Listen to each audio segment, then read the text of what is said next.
Hello, good evening, everyone. Good evening. Welcome back. Welcome back. How's everyone doing out there? Oh, that's your line. Yeah, that's right. How's everyone doing out there? We are doing really well. My name is Radlin Mendoza, and this is my law partner and husband, John Gardner. And we are attorneys and founders at Gardner and Mendoza Immigration Law here in Virginia Beach, Virginia. We are broadcasting from Virginia Beach, but we serve clients and people all over the world in all 50 states. That's right. And we come to you every Wednesday from 8 o'clock until 9 o'clock. And we like to give you immigration updates, other legal updates if we think they're relevant. And most importantly, we like to answer your questions. So if you do have a question tonight, make sure that you put it in the comments and we will try to get to it. And I also want to say hello. We've got our entire TikTok universe and our TikTok family out there joining us. So if you see me looking Hey, over guys. here, I would look away from this camera a lot because I'm monitoring the questions that are coming in through TikTok. And if you're on TikTok joining us, go ahead and get your questions up there as well. I will tell you that it's better if you put them in the Facebook because it's easier for us to read them.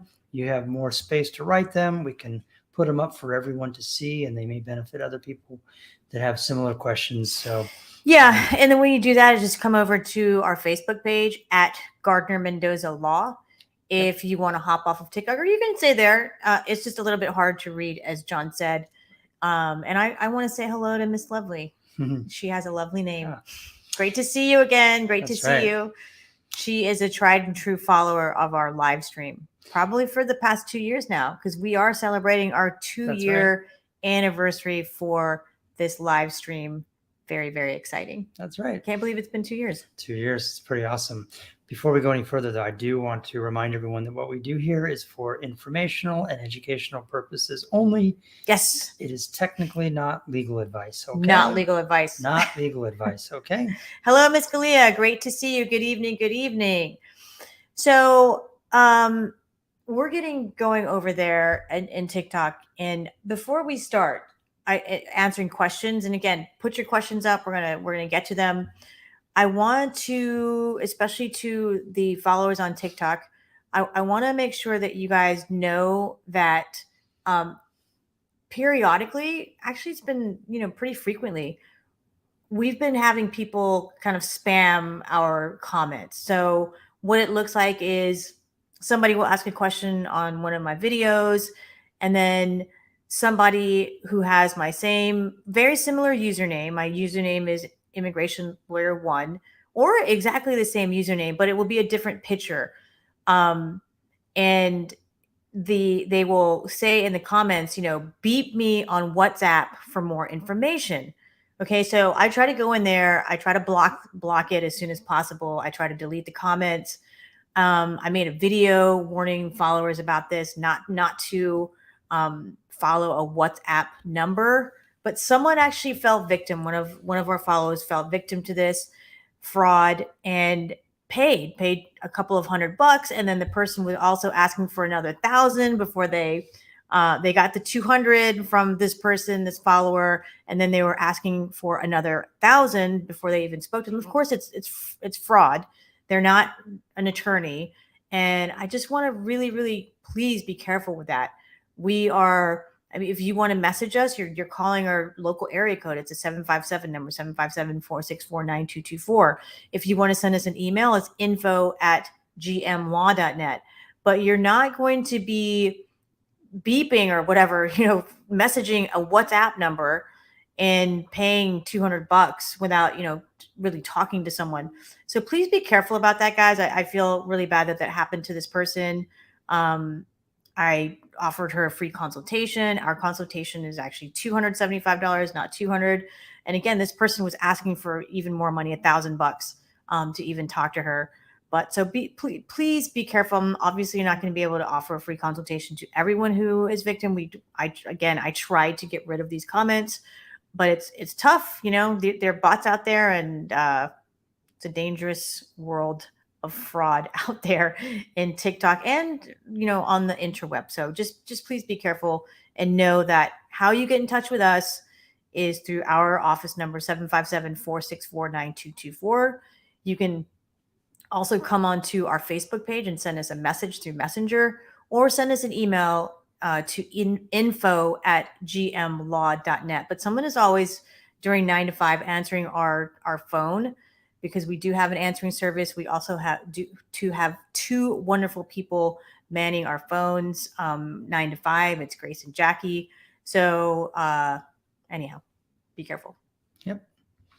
Okay, and I wanted to just real fast. I see that my mom is watching, and I want to say hi to my mom and my Aunt Sue as well. And my Hey mom guys. also wished Radlin a happy birthday. Thank you so Belated much. birthday. Thank you. Radlin celebrated a big birthday Big. this past weekend. Apparently, it's called the Golden Birthday.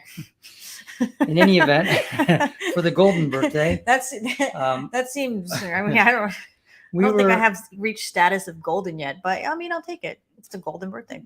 We were in Puerto Rico over the weekend for her golden birthday. Yeah. And it's a good segue because we'd had some questions last week about travel to and from Puerto Rico, and we sort of touched on it a little bit. But now that we have just recently done it, I just wanted to report back briefly exactly what it was like so that folks will know. And they had questions basically about vaccination. They also had questions about immigration, whether there was any immigration process that you had to go through going or coming back. And I just wanted to let them know that the answer is no. You will have to have proof of vaccination or a proof of a negative COVID test when you go. And while you're there, you are required daily to check in. They'll send you a text and you just tell them that no, you don't have any problems. And that's it. All right. But when you arrive, there's no immigration that you have to go through. If you're a U.S. citizen traveling to Puerto Rico, you don't have to go through customs or anything like that. And then when you're coming back, same thing. It's just like any other domestic travel. There's no immigration that you have to go through. Nothing special. Okay. So if you're thinking about going to Puerto Rico, I highly recommend it. It was fantastic. It was absolutely beautiful. We had a wonderful time. It was super easy getting there, super easy getting back. So if you're looking for a tropical getaway, I would put it high on your list. 82 degrees every day. Every day. Okay. So whoever that was, I don't remember, but if you're joining us again tonight, that's the update on travel to and from Puerto Rico. Firsthand knowledge. We did not tan though. What happened? You and I did not tan. We weren't lying out. All right, let's get to a couple of questions here after those updates. And while you're looking at those questions, I'm going to look over here on TikTok and see what questions. All right. So Galia says, what are the must-have papers to take with you to the interview to receive your visa and green card? So are we it sounds like maybe we're talking about an immigrant visa abroad. So a lot of things are uploaded to the National Visa Center, but of course, they send you a list of instructions with it's an email list of instructions prior to your interview. I would absolutely make sure you have all of the documents on that list. And one of the things that I want to point out is that sometimes the police certificates, police background checks have expired. So you want to make sure that in addition to the things on the documents on that list, you want to make sure that you also have updated police certificates. So and again, it also depends on, what is the basis for the immigrant visa? Are you getting it due to marriage to a U.S. citizen? I mean, I know you're not, but if you're asking for a friend, you want to make sure that you have bona fide marriage documents to show that you are in a bona fide marriage and a relationship. Sometimes if an elderly parent is petitioning for you and you're going for that, and if you waited for a long time, sometimes they will ask you for proof that the parent is still alive, and they will, whether it's at the interview or you have to submit it after the interview, they'll have your parent take a picture with, today, the date, the most recent date, like say yesterday's date, to show that that parent is still alive. So those are a couple of things. And again, it really just depends on the basis for the immigrant visa. I would also like to add that you want to make sure that the affidavit of support documents are current. It's taking so long to get to the immigrant visa interview these days that sometimes maybe a year or two have passed, and maybe there's an updated tax return, W-2, pay stub. That way there's no question that the petitioner is still able to financially sponsor the intending immigrant. So, Belia, hopefully that helped. All right. Okay, you want to jump over here to TikTok? Yeah, we'll sure. grab one of these questions over here. So, Filipino Princess 1 has a question. The question is, hopefully you've gotten in touch with her office. Yeah. Because that's been a problem the last couple of times. The question was that she was married when the I-130 was mailed, but now is divorced and is remarried. Will USCIS still process this, or will she have to do it all over again? She's asking for a friend. Filipino Princess has a lot of friends. Anyway, welcome. Thank you again for coming to our live stream, Filipino Princess. You're always here, and we really appreciate Princess One, Filipino Princess One. I'm Filipino Princess One. How can she be? No, just kidding. No, thanks for supporting and coming and asking the question. So if you're gonna have to do it again, friend's gonna have to do it again. I was gonna get into it, but yeah, you need. It's a new petitioner. If your friend did not get the green card through their first spouse, then they're going to have to go through that process again. Okay. Because an I-130, yeah, you got to start over. Yep. I mean, the I-130 again, possibly start over. If they got the green card, maybe not. If we're just talking about, as this question poses, just an I-130 petition, yeah, then yes, you have to file the I-130 petition. Just mail, definitely have to start over. All right. Let's see here. John Chester. Good evening, attorneys. Hello. I applied for adjustment of status as a principal applicant along with derivatives. I recently received my EAD. How long after should my wife receive hers? So it hopefully soon. Hopefully right along, hopefully soon. I mean, if you all filed it together, then you should be on the same timetable. But congrats on getting your EAD. Those are those are taking a long time. Sometimes we do see kind of a lopsided timing on those, but hopefully your wife will be right after you. Yep, and I like your photo there. I see that's the mall there, right in the middle of the mall there in Washington, D.C. Beautiful spot. John, he knows these monuments. Is that the mall? I can't even tell. Yeah. He can because he knows them. All right, let's jump into this question. Mickey says, couple has not seen each other but married online in Utah State, but American guy living in North Carolina. Can they use that for K-1 visa? Is online marriage acknowledged by U.S. Immigration and U.S. Embassy?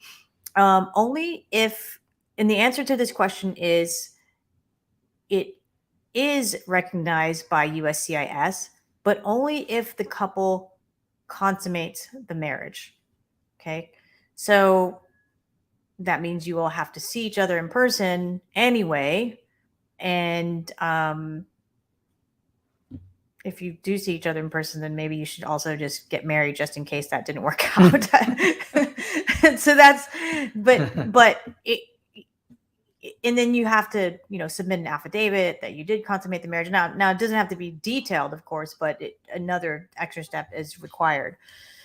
So another thing I want to point out, Mickey, is that if you are married, if you're talking the traditional fiance visa, not the K3, because you mentioned K1, then you cannot apply for the K1 visa. The K1 visa is only for unmarried couples who are planning to get married within 90 days of entering the United States. So, Mickey, hopefully that answers your question and helps out a little bit.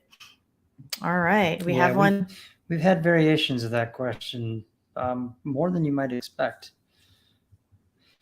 Okay, so Pags180 over here on TikTok says that his parents were green card holders, but they got overstayed in the Philippines. Okay. He wants to know, do I need to petition them again? It really depends on how long they overstayed and whether they would be eligible for the returning resident, the SB1. And I would have to know more about that. It's Dominic Sampson. He's an attorney at our office. He's also Filipino, and he handles the SB1s at our office. But it depends. I mean, I would recommend that you give us a call and make an appointment to speak with Dominique about whether your parents would be eligible to apply for that. And yes, if not, then repetitioning for them is a way to get them back here. But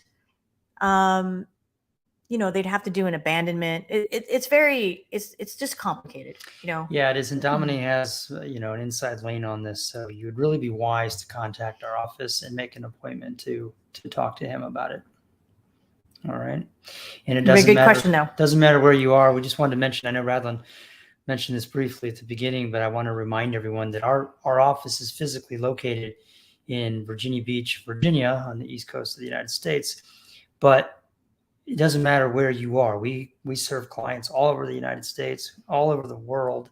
We do everything through Zoom and DocuSign. It's all electronic filing. And so there's really no need for you to be physically in the city where we are for us to represent you, and certainly not anywhere close to us just to do a consultation and find out what your options are.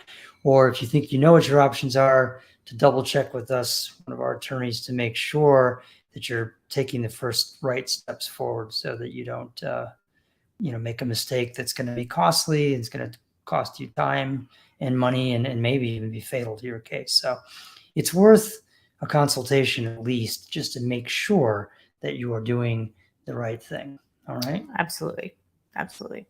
All right, Doc, how's it going? Good evening. All right. So February 7th, Doc received his EAD. That is his work permit. Then yesterday, my Social Security card, first name and middle name were misspelled, both missing one letter. Now, hold on a second. Should I contact Social Security Administration for corrections and request for new card? So don't we have some Social Security cards with shortened names? Yeah, we do, right? We do. So it just depends on why they shorten these names. Yeah, we have a couple questions. I want to make sure I understand this. One question would be, is it the same letter that's missing in both, or is it just different misspellings on different parts of the name? And if it's the same letter, is it the letter that comes at the end of a name? Yeah. Because Radlin is right. Our children have two middle names. One of the middle names being Radlin's last name, maiden name. And so all of our children, their names don't fit on their documents. And so they all have a letter missing. They're all Mendoza. The A on the end of Mendoza is missing from all of their legal documents pretty much. Yep. And so if it's a situation like that, it may not actually be a mistake. It might just be that it didn't fit. Because do you have four names? Are your names long? Yeah, I mean, are they long Filipino names? I was going to say a lot of the Filipino names and Latino are names, pretty lengthy, and so that could be the situation. So let us know. But let's assume that's not the case. What if it is just okay? Let's just say it's misspelled. Yeah, you can contact them and let them know that it needs to be corrected. One thing is that your EAD, you're going to be getting your green card, right? And so when you get a Social Security number and you have a work permit, but not yet your green card, your Social Security number is going to have a designation on the top, and it's going to say valid for work authorization, only with the work authorization document from Department of Homeland Security. It's going to say that at the top. So when you get your green card, you may want to do it at that point so you don't have to, go back 2 times and mess with it. But if you are concerned, say you're going to go get a job and, they're looking at these documents and they're going to give you a hard time about it, yeah, it doesn't hurt to inquire. I mean, it hurts because it's going to take time and it's a pain, but sure, look into it. Yeah, I mean, it happens occasionally. Sometimes we have certificates of naturalization. There's a misspelled name. It's just kind of an unfortunate headache. Yep. That one's way more serious because it costs a lot of money to replace, but this is free to inquire and change. All right. Oh, Armando, thanks for the shout out. Great team, the best lawyers in Hampton Roads. Thank you so much. We are not allowed to say that because the Virginia State Bar does not allow us to say that. We didn't say it though. But Armando is welcome to say it. And thank you, Thank Armando. you, Armando. Yes. All right. Galia says, I'm sorry if I missed the answer. Will this video be available to watch later? Absolutely. Yeah, absolutely. This is going to be on our Facebook page for those of you who can't watch it live and you're joining and watching the recording. Hello to you guys as well. Yep. Okay. So here, Doc Andrews gives us a little bit more. Yeah, I don't think this is a mistake. Yeah, I don't think so either. I think your name is just not fitting. Not fitting. There's a D at the end missing. There's probably the same and then D here missing. It is. And then the O missing on the. Yeah. I think you've got just. What's the line from Amadeus? Too many notes. Just cut a few to be perfect. Too many letters. Yeah, this is like too many notes. This is just too many letters. This happened to our kids. So this happened to our children. That's correct. They seem to be okay. Yeah. They're fine. Yep. What a great question, though. What a great question. And funny that we have personal experience with that very issue. Chet, look, Chet is teeing up the thing that we were going to talk about today. Chet says, any update on the Manila embassy requesting cases? And so we actually do have an update on the Manila embassy, the U.S. embassy in Manila. Basically, it came out end of January, and let me see if I can read my handwriting here. Mm-hmm.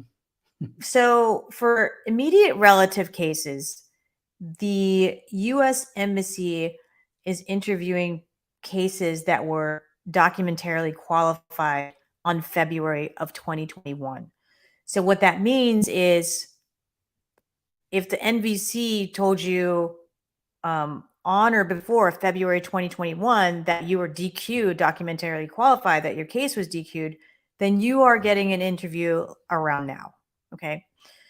So for K1, for fiance visa cases, that date is October 2021. So if the NVC said, hey, your case is documentarily qualified for your K1 case in October, on or before October 2021, that means you're getting interviewed right about now. You guys see where this is going, right? I mean, it's a backlog. We have a year for immediate relative cases. We have, what is that? More than a year for K1 cases. That is more than a year, right? Yeah. And for other current family-based cases, if you were documentarily qualified on or before October of 2019, then you are getting interviewed right about now. Yeah, and he just updated. NBC has had my case since September of 2020. September of 2020, and again, if it's an immediate relative case, then yeah, that should have been scheduled for an interview by now. K1, same thing. If we're talking about family-based cases, then that's should have been interviewed as well. So what do we advise? What tips do we give? Not advise. We can't give legal advice. Okay, so Chet he says that he has not gotten anything saying the case is DQ'd. Well, I think that's an issue, right? Because the NVC will send you an email and they'll say, hey, we have everything required for this case. Right. So you might want to look into that and just check and see that everything uploaded, everything that you've needed to upload. That would be the first thing I would take a look at and check. Okay, hopefully that has helped. That helped, Chad. All right. Okay. How are we doing over in TikTok? Well, Altic Doc wants to know, do I request to expedite my EAD simultaneously with submission of my readjustment of status? And he has doctor in parentheses. I don't know if that's addressing us, so that's involving his So submitting his adjustment of resubmitting adjustment of status. Do I request to expedite my EAD simultaneously with submission of, he says, readjustment of status? So, I mean, you can ask to expedite at any point in time. Sometimes we wait till we get a receipt number to expedite, but it sounds like maybe you have a case that's ongoing. I don't understand readjustment. I had the same question. Yeah. So if you have the requirements and if you have the documents to submit, sure, why not ask for it when you file it? And Doc says, ha ha ha, Filipino names. Yeah. Filipino names. My mom did not give me a long Filipino name. She in fact did not follow the tradition of giving me her maiden name. She gave me, yeah. Okay, let's see. Mary Grace Pina 35 says, good evening, Poe. How many years, Poe, does it take to get my son? I think we probably need a little more information. Need more information. Are you a citizen? Yeah. Are you a permanent resident? It's going to depend on a lot of factors. You might want to. Are you? Oh wait, she's this a little bit later. She says, I just applied for him last month, and I just got my citizenship last year. Citizen, and so again, how old is the son? Is he over under 21? Would need to know more information, and I don't even know how long it's going to take because it also depends on where the I-130 petition goes, which service center it goes to. Okay. So yeah, let me grab. Okay. Justin says, hi, can I apply for working permit if I am working as a CNA, but I overstayed my H-2B visa? Thanks.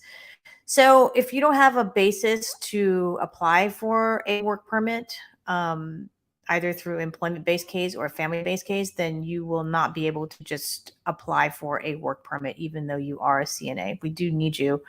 But unfortunately, there's no standalone work permit for CNAs or any other medical professional. Sorry. All right. Okay, and Unik Jai wants to know, I was a J1 and I overstayed. Is it going to affect my family if they want to apply for a tourist visa? So she's a J1 overstay and her family now wants to get a tourist visa. She's concerned that it's going to affect them. Possibly it can. Yeah. If on the visa applications, what family members do you have living in the United States, they list you, and then you get asked a question as to what the status is, then yeah, it could. It possibly could. Yep. Okay. Okay. Did you want all right.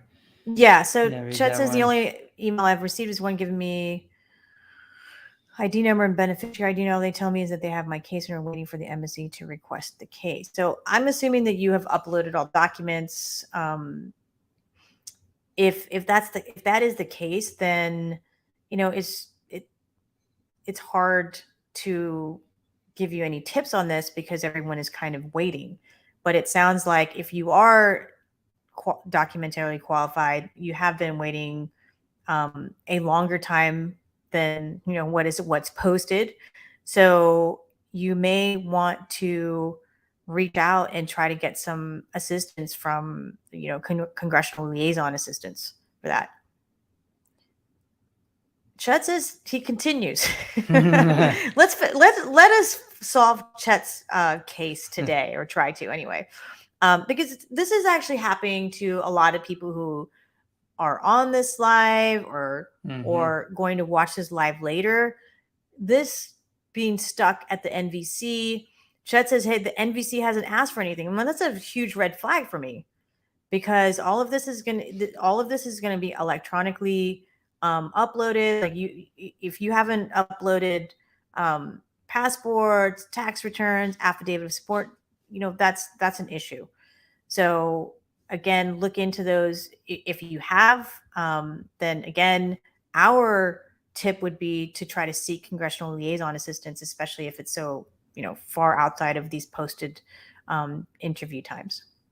All right. Hopefully that helps, Chet. We'll be happy to help you. We're happy to consult with you if you want more assistance and more details. All right. What do we have? All right. Keth Kelderin wants to know, if I'm receiving government benefits such as Medicaid and WIC, is this going to affect my application? So I'm assuming is this for someone who's applying for the green card? WIC should not be a problem.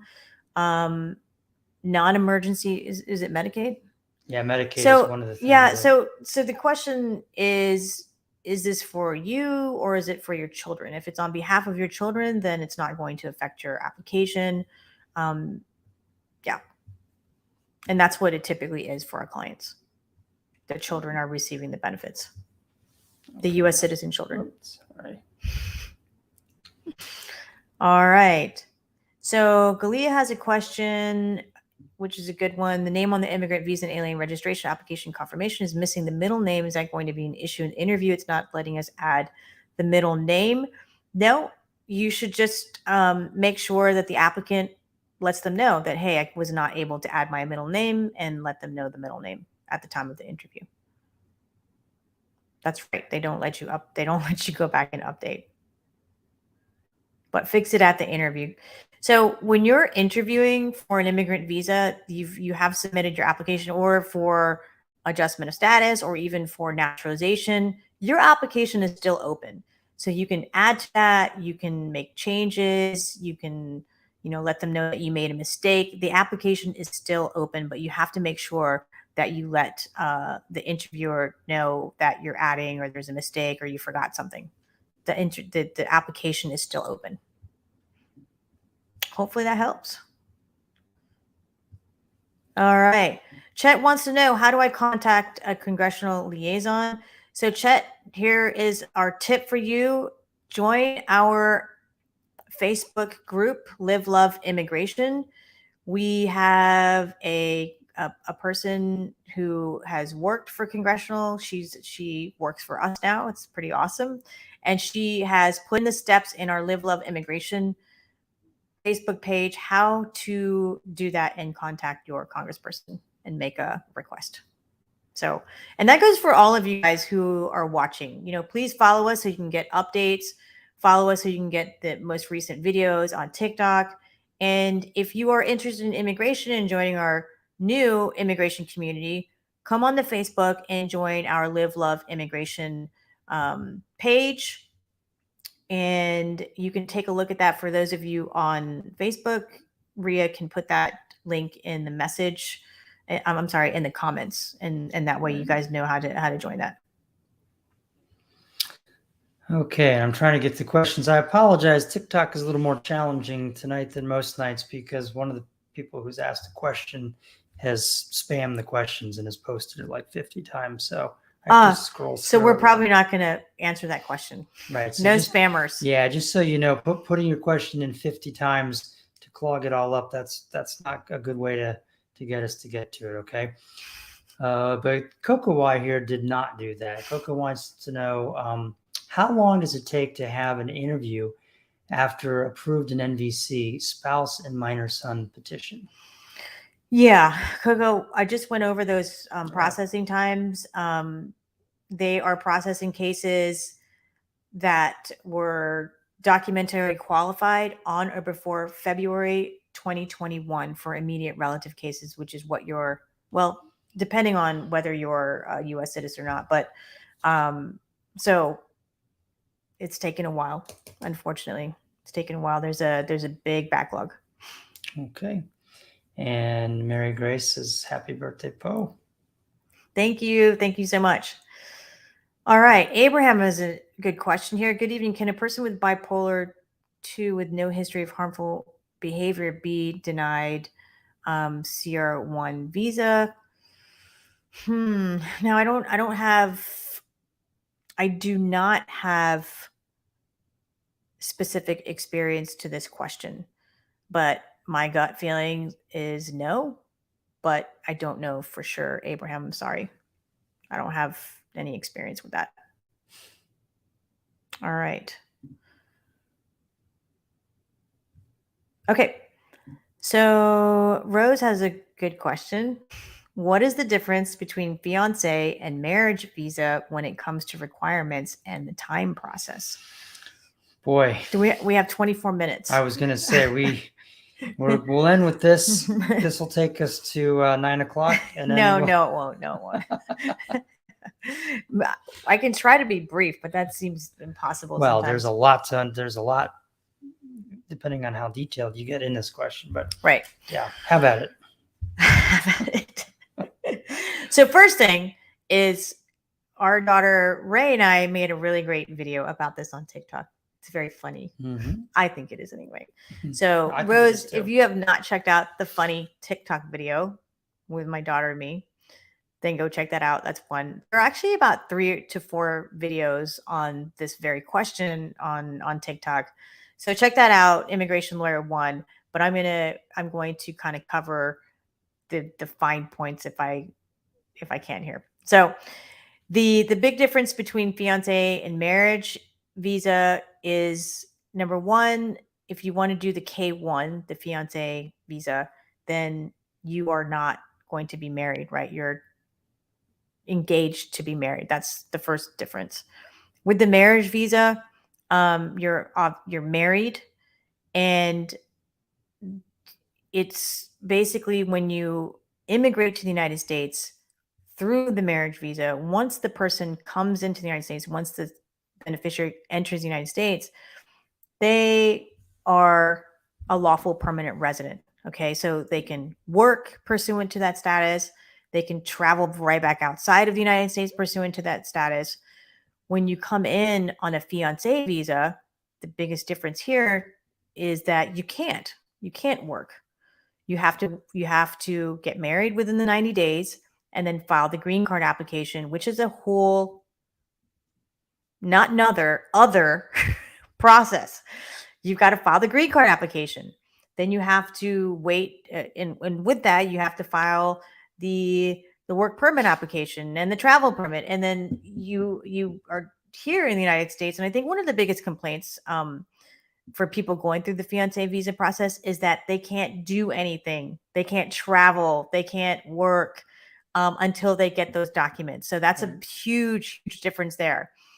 The fiancé visa process, the K1, used to be the fastest, right? Like, the fastest with regard to stepping onto United States soil in order to be with your fiancé. In order for the couple to be together, it used to be the fastest route. That, in my opinion, right now is not necessarily the case. So basically the fiancé visa benefit, I think, is no longer there. One of the big things, though, and I'm kind of jumping all around, but one of the big things is that if you've seen your fiance within, the past 2 years and you are eligible to file that, then, but you can't go back to see her again to marry him or her, then the fiancé visa might be the way to go, right? So there are just a lot of factors. When we meet with people and they say, hey, should I do the fiancé or the marriage? I ask, we say, hey, what are your goals? If they say, well, my goal is to be able to work as soon as I can't stay still. Like, I would never be able to just sit there in the United States and not do anything. I'm a very busy person. Well, the fiancé visa might not be the right route. And then also, if I didn't mention this before, you have to be a U.S. citizen in order to file for a fiancé visa. With the marriage, you can be a lawful permanent resident. So those are some of the finer points, and I'm sure I'm missing stuff, but I was just trying to get through it in 4 minutes. I did it. Good job. Well done. All Very right. impressive.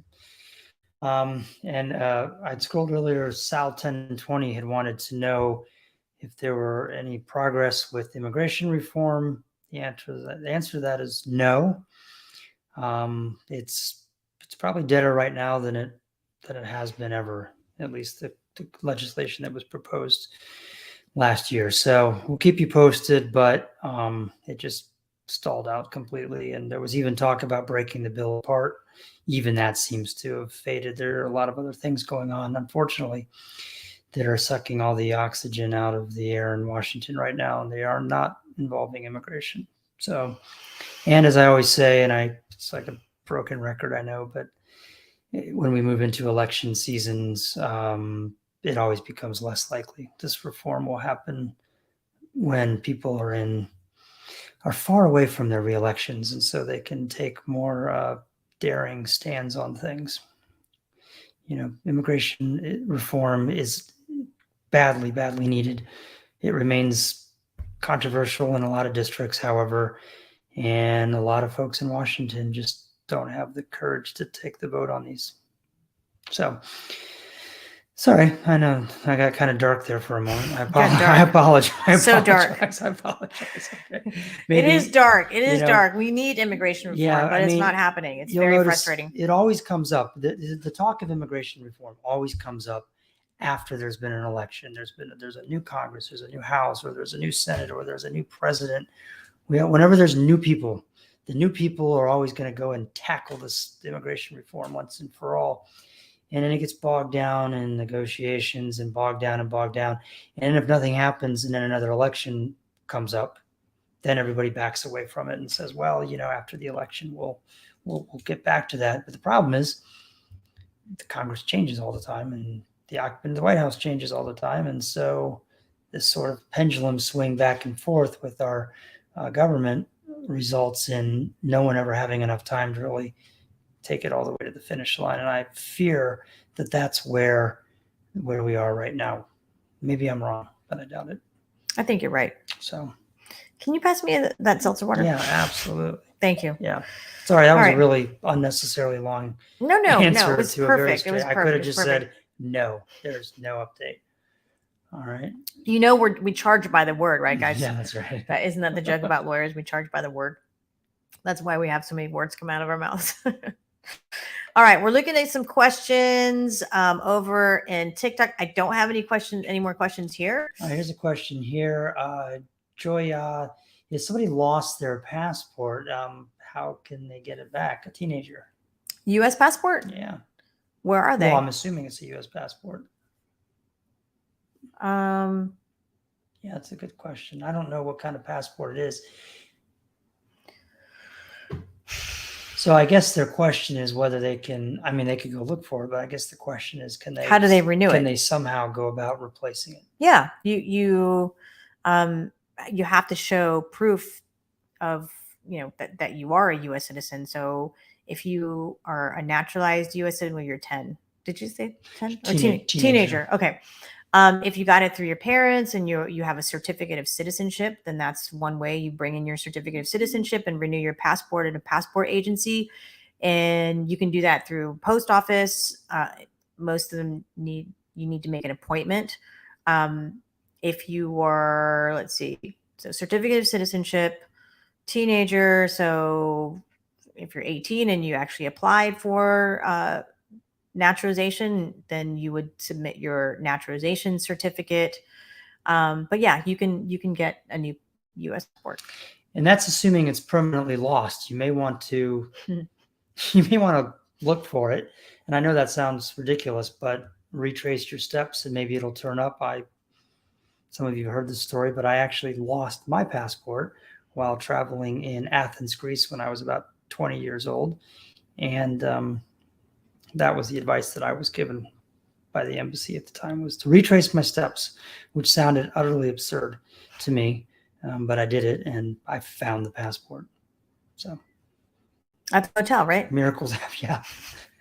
Yep. Miracles happen. So maybe just keep looking for it. But if it's really permanently lost, then Radlin gave you some great tips there. All right. This says if one of the family does not know about our marriage because we are a same-sex partner, will it raise as a red flag? No, it needs to be explained if it's asked. If you are asked, hey, does your family know about this marriage and relationship? And you just have to be honest about it. No, they don't, because they don't approve, or whatever the case may be as to why your family does not know about it. Hopefully that helped. Yeah, and I feel really proud of this comment here. This is quite an Is accomplishment. it about your beard again? No. No, nobody's commented on my beard tonight. Guys, I'm a little tell disappointed. John his beard looks great. Yeah, everybody. Yeah, it's good. No, this is even better. Filipino Princess 1 has commented, "Salamat." All right. Yes. Salamat. All right. May Ann, she says, hi guys, my son got his visa interview appointment in the Philippines and he's 10 years old. Does he need to get fully vaccinated before his visa interview appointment? So I believe, right? He's 10. I don't know. I don't really know what the answer is with regard to minors. I think that he does, but I'm not 100% sure. Mayanne, check your comments. I'm going to find out the answer to this question.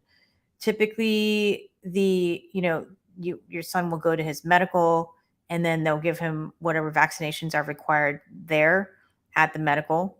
But I'll double check that. I'm pretty sure that the 10-year-olds need the vaccination, but I don't know for sure. So check your comment here, Mayanne. Or this is a really good question. I will put it in Live Love Immigration as well, but I'll also answer your comment. All right. What else do we have? Yeah, Mommy of 807, we're going to need more info, but she says, how long usually does it take the petition from a citizen daughter to a mom outside the United States? So I'll say a couple years. Yeah. 2+ years. 2+ years. Yep. And again, that could be longer, or that could be faster, depending on where the case starts off with an I-130 petition. And then the case is going to go to a particular service center. You don't know which one.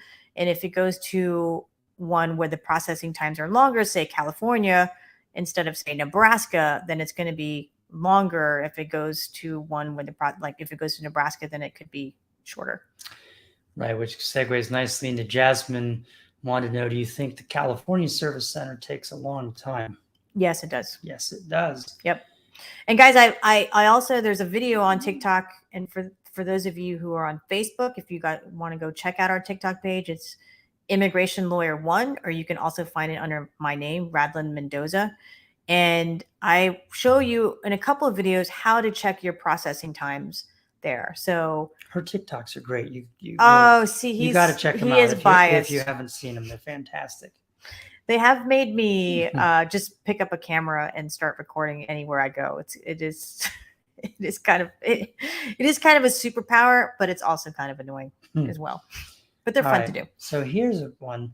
So Joanne Banana Nana 67. Joanne Banana Nana 67. Got it. Now, is advanced parole program really risky while on a work permit? I mean, it can be, depending on what the status is, or what the basis for the work permit is, what the basis is for advanced parole. I mean, even though I don't like for my clients to travel on advanced parole if they've overstayed. Now they can, but I tell them not to. But I'm conservative, right? So I don't know what the basis is for your work permit or why you would be getting advanced parole, but it can be, depending on the circumstances. Or it's perfectly fine, but I just don't like my clients to travel if they don't need to. But you may not fall under that category of where I would say, no, don't travel, or recommend that you don't travel. All right. Rose says that, thank you so much. That has clarified everything I need. Oh, good. All right. Love to hear I was that. kind of all over the place, so No, that was... I'm going to work on my answer for that, because it's a good question. Well, it's a pretty good. Yeah, it's a common. There's a lot to go over. JDM Changman wants to know, this is kind of a sad situation. Well, it is a sad situation. Her papers, she said, were canceled. I'm assuming she means her petition, due to my husband having a jail situation, and then he abandoned us. I have 2 kids. Can I apply again? So I'm presuming from the question that he was petitioning for her and the kids, and then he went to jail and abandoned them. So now the case has been terminated, and she wants to know what her options are. Yeah. So I would, potentially take a look at that for a VAWA claim, Violence Against Women's Act, if there's any type of abuse or anything in the relationship. But I really recommend for something like that, or for anyone who has an immigration case, an immigration question, to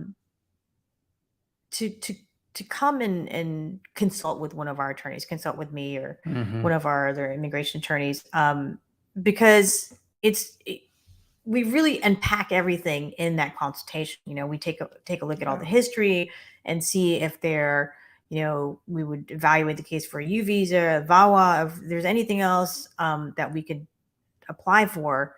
But we would need to know, so many facts, right? So many things about the case. Our consultations are up to 1 hour.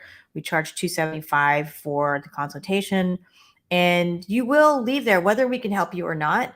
You will leave there at least knowing, right, whether we can help you or not, whether we can file something for you or not. So, yeah, and especially cases like that. I mean, all immigration law is complicated and complex, but some cases really, really are more complicated than others. They're not as straightforward in the process, and that's a perfect example of a case that really needs a very thorough analysis from a professional, whether it's us or some other competent immigration attorney. All right. Yeah. And so, like Rose, for example, she asked a question, okay, what's the difference between K1 and the marriage visa? We can answer that question. But when you put specific facts in where there's so much more that we need to know, it's difficult to, that's not really the live stream is not really the right place to get into that. Yeah, it's just impossible. It's impossible to do that.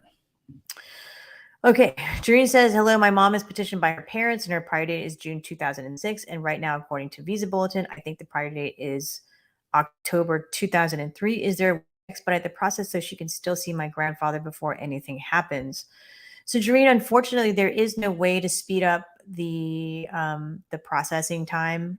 There's no way to speed up, sorry, not the processing time, but the Visa Bulletin. The Visa Bulletin is what it is. It comes out every month. You know that it moves backwards and forwards. And there's no way to, get to that number, get to your case faster through the Visa Bulletin. So, it's tough. Like, mom is probably not going to be able to get a tourist visa, but she can apply and she can try. And if your grandfather, her dad, is ill, or, if there's a situation that might warrant her to go and say, hey, I really want to see my dad. He's not doing well. Here's some proof. Here's a letter from doctor. Then she may be successful in getting a tourist visa. So hopefully that helps. But unfortunately, the Visa Bulletin cutoff dates are what they are. And, you guys have to hang in there. I wish I had better news for that, better information. All right. Okay, Gavin Gavs would like to know, what's the fastest way for a green card holder to petition a spouse who is outside of the United States? The fastest way is to file. The fastest way is to file the I-130 petition. We talked about this last week. So the question that we get is, hey, should I file for my spouse, or should I first get my U.S. citizenship and then file for my spouse?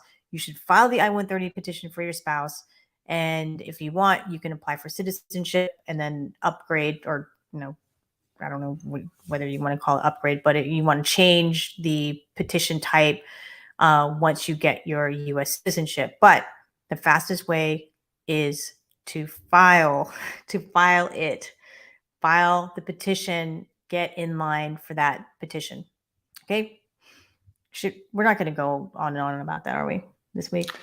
No, just to say what we say every time, which is, the sooner, whatever your case is. Yeah. My advice is always the same. If you are in an immigration, you're getting ready to start any kind of immigration process, consult with a professional, us, for example, to make sure that you're doing the right thing, and then decide whether you want us to help you with it or not, and then pull the trigger and move forward with it immediately. Because the sooner you get it started, the sooner you're in the line, the clock is ticking, time is passing, and the sooner you get it started, the sooner it'll be over. Right. It's kind of like, you look at, say, you're in McDonald's line, right? You're at the airport, you're looking at the McDonald's like, I'm not getting in that line because it's so long. And then you get in the line like 20 minutes later, or whenever you get in the line, you've wasted all the time, right? And the line is even longer. Similar situation. So it is first in, first out with USCIS. Usually, it's not always the case, but just got to get in there and get your priority date. File that I-130 petition. And that question circled what we were just talking about, circles back to Jasmine had a question that said, I filed the I-130 and then I became a U.S. citizen. Do you recommend that I upgrade or leave it? Is that for a spouse? Yes, I think so. Depends on whether you have children or not under that petition. So that is another situation where I would want to know more about the facts of the case, priority date, where is it, which service center is it at? Let's take a look at how they're processing these cases. Where is the visa bulletin going with the spouse of a lawful permanent resident? I think it's not going to be current for. I'm basing that on a meeting that I had that it's current now, but it may not be current in 2, 3, 4 months. And so, yeah, you would want to change that. But again, it's an analysis. Yeah. Jareen, you're very welcome. Hopefully that helped. Even though it's not the best news. Right. All right. I'm scrolling here to just make sure that I have not missed any questions. There was the one about the housekeeper down there. That's the only one I saw that. Okay, we need a little. Rosal wants to know, hello, can a U.S. citizen hire me as a housekeeper? So I think the question is, it depends. Can you get, yeah, we need a little more info on that, but right. I mean, if you want to do like a labor, if the person wants to do a labor certification for a housekeeper or a nanny or something like that, the answer is yeah, that those are eligible categories. It's a long process, and there has to be, perhaps a business necessity if, basically, let me just back up a little bit because you can tell when it's almost 9 o'clock, right? It's just like not making any sense. Well, this is such a, I mean, this is a really vague, no offense. It's a very vague question. So I mean, the bottom line is, can they hire you as a housekeeper? Yes, they can hire you as a housekeeper. But if you are not a permanent resident, or you're not eligible to work in the United States, they have to go through a very lengthy process in order to hire you as a housekeeper. Yeah, I mean, it's obviously if you're a citizen or a permanent resident, that's not what she's but asking, I'm assuming that we're just reading into it that you mean, can they hire you if you are not either of those at the moment? Look, our battery's about to die. This is incredible. Right at 9 o'clock. All right, but that's a good question to end on. Last question that I want to get to was, and I don't know if to make USCIS asks for my medical records from the civil surgeon. Do I have to do it all over again? Crazy Make Colo 9 wanted to know that. What's the question that they? USCIS asked for my medical records from the civil surgeon. Okay. And the question is, do I have to do it all over again? I'm not sure. No. I mean, you shouldn't have to. So if it's a K1, I mean, I don't know. I would need to know more information. But if you've already gotten your medical done, then you should not have to get it done again. If you got it through your K1, you should not, unless there was a problem. Now, sometimes there's a problem. The civil surgeon does not complete it properly. And then you have to get it done again. If that's the case, then yes, you have to get it done if there's a problem with it. But all right, guys, we're going to sign off here because it is 9. The Mac battery is low. Yep. Y'all are amazing. Y'all are awesome. Here is our timekeeper. She's right on time today. Ray, is it 9? All right. Yep. Awesome. Well, thank you guys so much. We will be back here next week, 8 p.m. Eastern Standard Time, Let's see your Wednesday. Shirt. Ohio State. Go That's Bucks. a good looking shirt. Yeah, buddy. Go Bucks. 2 thumbs up. All right, everyone. We'll see you next week, next Wednesday at 8 o'clock. It's been a pleasure. Bye, guys. Take care. Bye, guys.